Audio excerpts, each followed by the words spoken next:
Oh, we live? Yeah, we live. How's it going, guys? Welcome to another episode of Recline and Unwind. Another week of a very relaxed episode, actually. We're putting the guests on hold for a bit. Uh, we have a lot of guests that are busy and just everywhere, so let's take it slow. So, we're gonna get right into it. This week, I put up on my Instagram, let's do a little Q&A. It's a little Q&A. It's gonna be short. It's not gonna be a long video. I'm sorry. And actually, that's one of the topics we're gonna get into, and we'll probably start with that one. Not gonna be a long episode. It's gonna be pretty fast.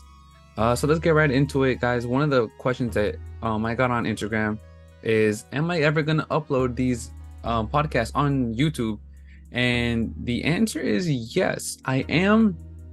The reason why they're not on yet is because I was not able to log into the account to upload these videos. There's a lot of video. I think all of these actually have video versions of it. They're just not up yet. But for multiple reasons, they're not up yet. But they will be going on. I have to get back into the account. I forgot which email it was. There's so many emails that I have for multiple things, so that's why I haven't been able to upload them. But they will be on. Hopefully, by the time season one of this podcast is, season two of the overall season one of Recline and Unwind. Hopefully they'll all be up, and you guys can look back and we can just enjoy them. The reason why I'm saying that is because I believe in September we finished all through August. Come September, taking a month break. October, we're right back for season two of Recline and Unwind. It's gonna be the fall season, so that's why we're dividing it. So that's question one. Question two that I have, a favorite music moment. And the person that asked me this is a fellow musician of mine, and music can give us many moments, and I feel like I can't really say which one is my favorite because I don't know which one is my favorite, but I do hold a couple that are close to me. One of them would definitely be in 2014 when I did one of my songs at the time. It was called Issues. So at that time I was actually considering just putting music on hold for a bit, mainly because I wanted to focus on college, whatever, blah blah.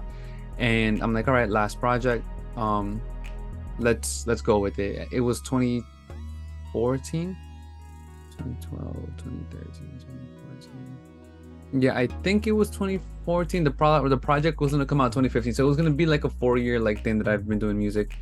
And so I performed a song, and it was insane. And to this day, this memory lives rent free in my head. I went on that stage not knowing what to expect. I began rapping because I was crazy on rapping at the time, and it just, people received it so well. In at least a live performance. I mean, the song itself in studio was not the best, and I don't blame anyone for not liking it. But the song, in terms of its live performance, it did extremely well. I was definitely very overwhelmed because I never expected to even reach close to what it did.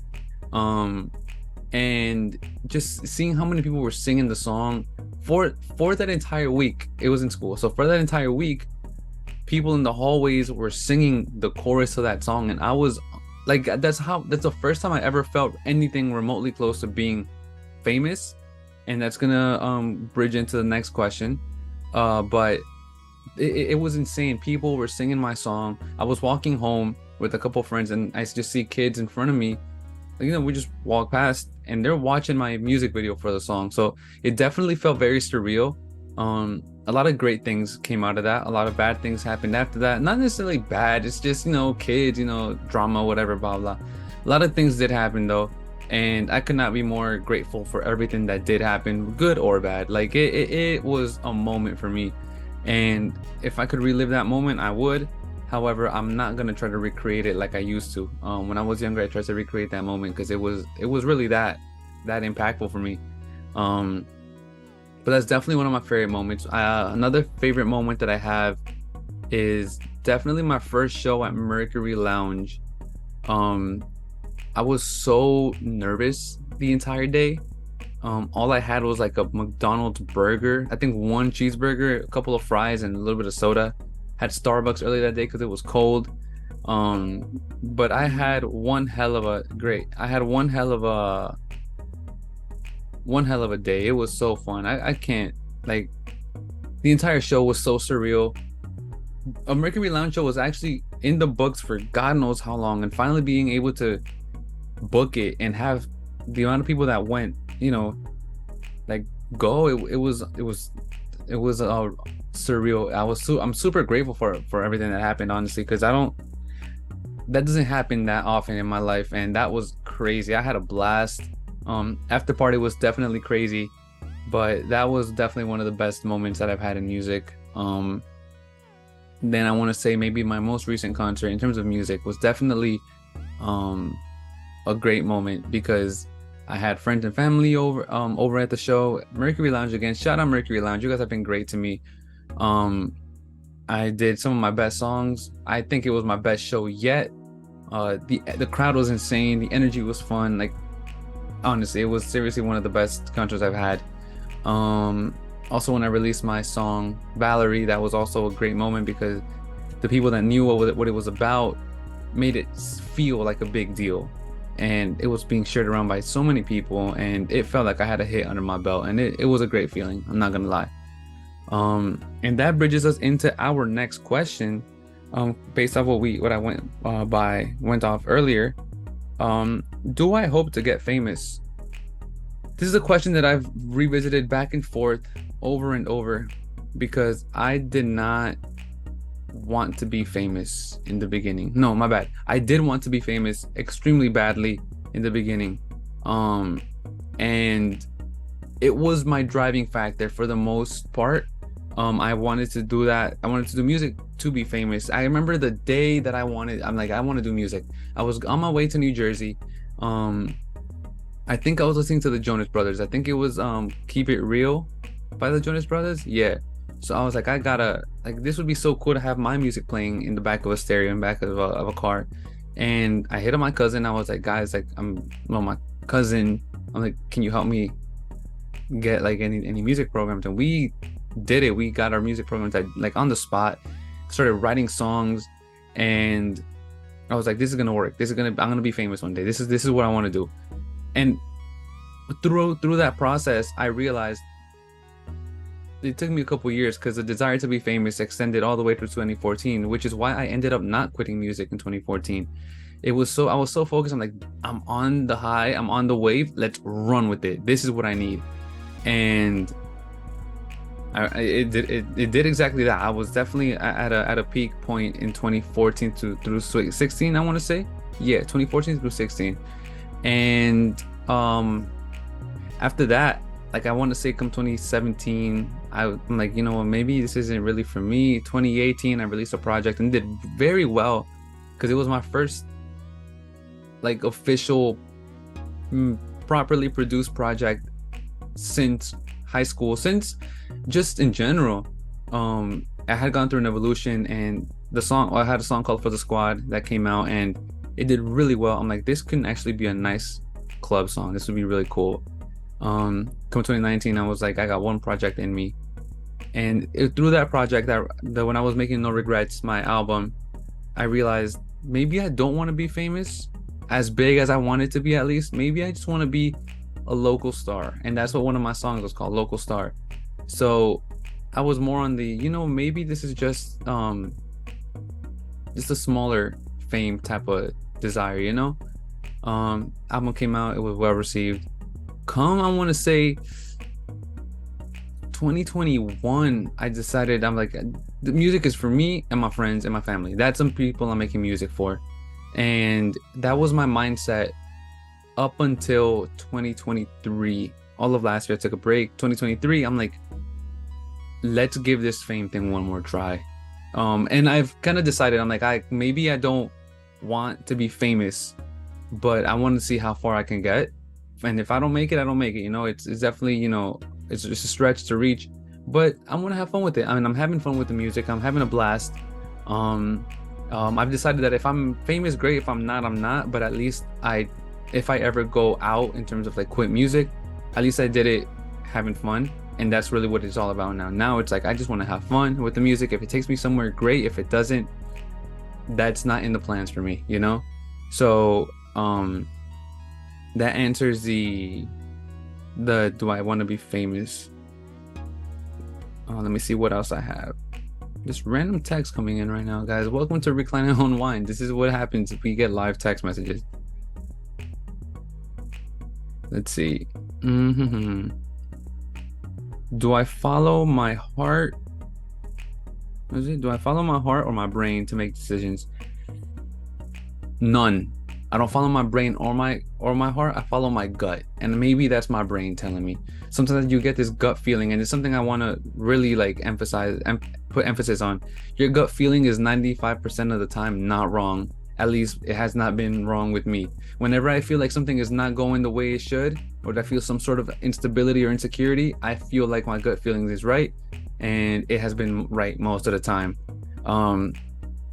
Significant decisions in terms of like career path and all that, my gut feeling really tells me what it is, honestly.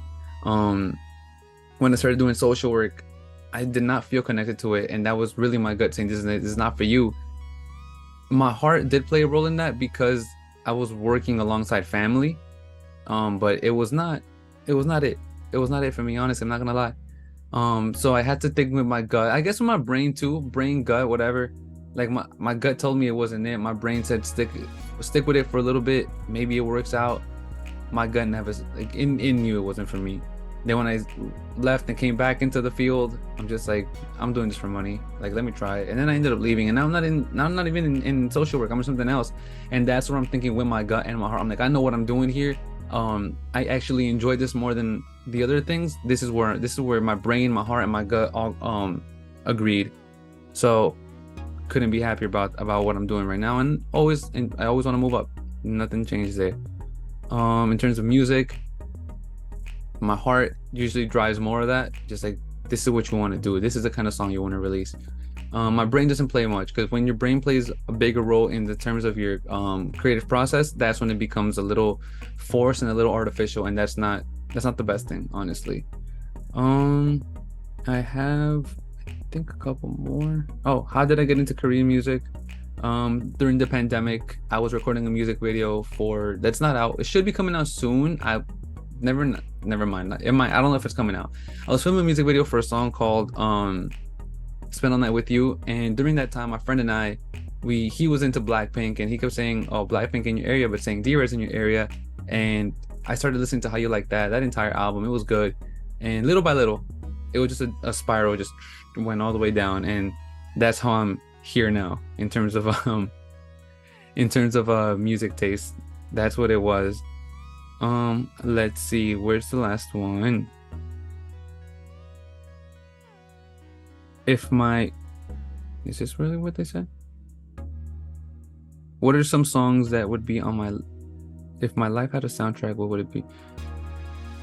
Man, I wouldn't know. I think it would be a lot of Jared Evans. Shout out Jared Evans. Some Kevin Rudolph, because that was my boy. Yeah, if thinking off the top of my head, Sabotage by Jared Evans, Let It Rock by Kevin Rudolph, Play My Music by Jonas Brothers, definitely that one. Let's see if I can just come up with two more.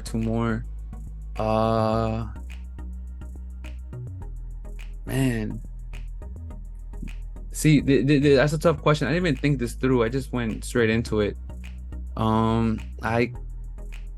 None of the songs I listen to now, probably. Oh, maybe a Hollywood Undead song. Maybe Upside Down by Hollywood Undead.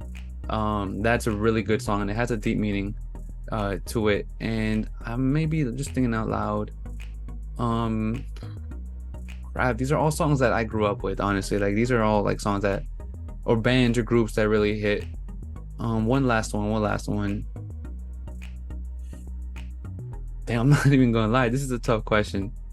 Damn, y'all hit me. Oh crap, y'all hit me with the questions. Another song. So Let It Rock, Upside Down, Sabotage. I'm gonna go back and listen to this and just like, really, how did I not say that? Sabotage by Jared Evans, Let It Rock by Kevin Rudolph, Hollywood Undead, Upside Down. I really had four songs. Oh, Play My Music, Jonas Brothers. Um, I would not. I can't really think of the name. There's something about Dream. Hall of Fame. Let's put Hall of Fame by. Do I not know? I know. All right, we know the song. I want to say the script. No, not the script. I'm bugging. Yeah, the script and Will I Am. Hall of Fame, definitely. That's definitely one of the songs that I would definitely put on my soundtrack of life, because it really is just like, it's been just chasing dreams, playing music, and just having fun. You know, in the past I was so caught up in like drama, unnecessary things, and now it's just like, let's have fun with life. Like, it's so short. Life is so like, goes by so fast. So definitely those five. Hall of Fame by the script, Upside Down by Hollywood Undead, Let It Rock by Kevin Rudolph, Sabotage by Jared Evan, and Play My Music by the Jonas Brothers are definitely the five that I would want to have on the soundtrack. Just five random songs. And fine, let's do one last one.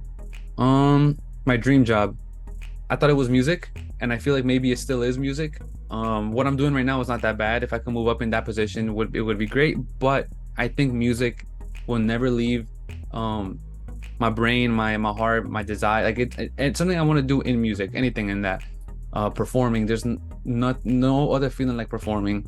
I think that's why all my favorite moments in music are on stage, because there's that rush that you get when people sing your lyrics, and there's nothing like it, honestly. And it's a natural high that you get actually. So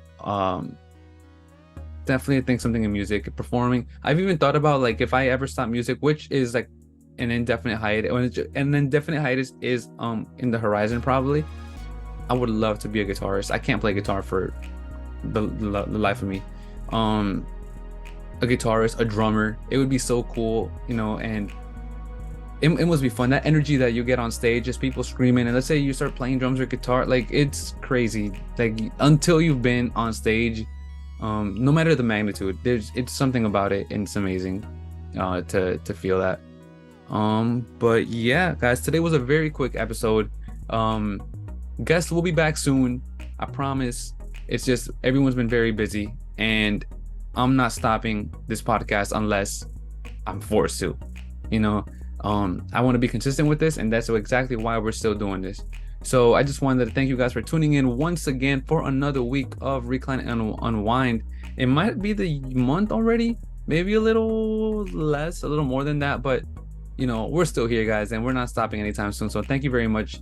Hold me to that. If I stop soon, that's crazy, but hold me to it. Thank you guys for tuning in for this week's episode of Hollywood Undead, of this week's episode of Recline and Unwind, guys, and I'll see you guys next week. Peace.